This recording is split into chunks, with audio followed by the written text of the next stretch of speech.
یعنی طالبان امریکہ کے اسٹریٹجک مفادات کا خیال رکھیں گے چاہے وہ خود موجود نہ ہو۔ ظاہر ہے ان گروہوں کو روکنے کے لیے طاقت کی ضرورت تھی جو امریکی مفادات کے خلاف سرگرم ہے۔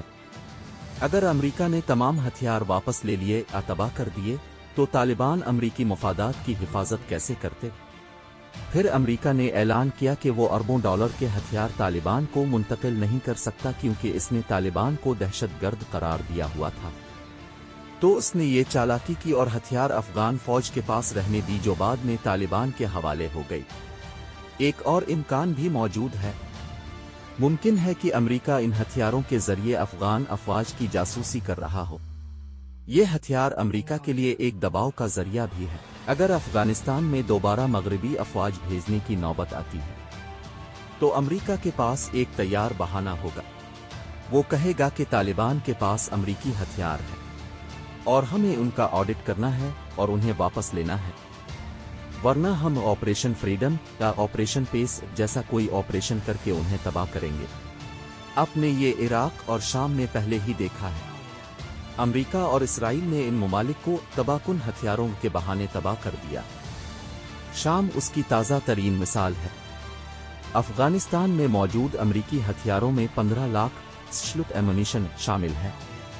اینٹی ٹینک میزائل، گائیڈڈ اور کیمیکل ہتھیار اس شلٹ ایمونیشن کے زمرے میں آتے ہیں۔ اس میں 42,000 نائٹ ویژن اور نگرانی کے آلات شامل ہیں۔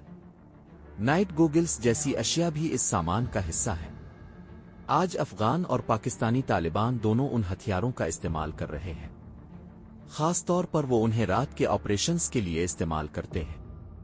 پاکستانی افواج پر زیادہ تر حملے رات کے وقت کیے گئے ہیں۔ محترم قارئین، اگر اس رپورٹ میں صرف اس شلٹ ایمونیشن کے زمرے کو مد نظر رکھا جائے جس میں گائیڈڈ ہتھیار شامل ہے تو یہ افغان طالبان کے پاس موجود میزائلوں کی تعداد کا ایک اندازہ دے گا۔ ہمارا خیال ہے کہ یہ تعداد دسیوں ہزار میں ہونی چاہیے۔ یہ اندازہ امریکی رپورٹ اور طالبان کی فوجی پریڈز کی ویڈیوز کی بنیاد پر ہے۔ طالبان ان پریڈز میں امریکی ہتھیاروں کی نمائش کرتے ہیں۔ ہمارا اندازہ انہی دونوں عوامل پر مبنی ہے۔ کچھ روسی اور دیگر ذرائع کا دعویٰ ہے کہ افغان طالبان کے پاس صرف 100 میلان میزائل ہیں، لیکن میرا نہیں خیال کہ یہ درست ہے، کیونکہ صرف 100 ہتھیار ایک بہت چھوٹے پیمانے کی بغاوت کو بھی نہیں دبا سکتے۔ لیکن نیٹو اور افغان افواج کو پورے افغانستان میں طالبان کے خلاف لڑنا پڑا۔ اگر یہ میزائل صرف افغان افواج کو طالبان کے ٹھکانوں کو تباہ کرنے کے لیے دیے گئے تھے تو ان کی تعداد ہزاروں میں ہونی چاہیے تھی، کیونکہ صرف اسی صورت میں افغان قومی افواج طویل عرصے تک طالبان کے خلاف لڑ سکتی تھی۔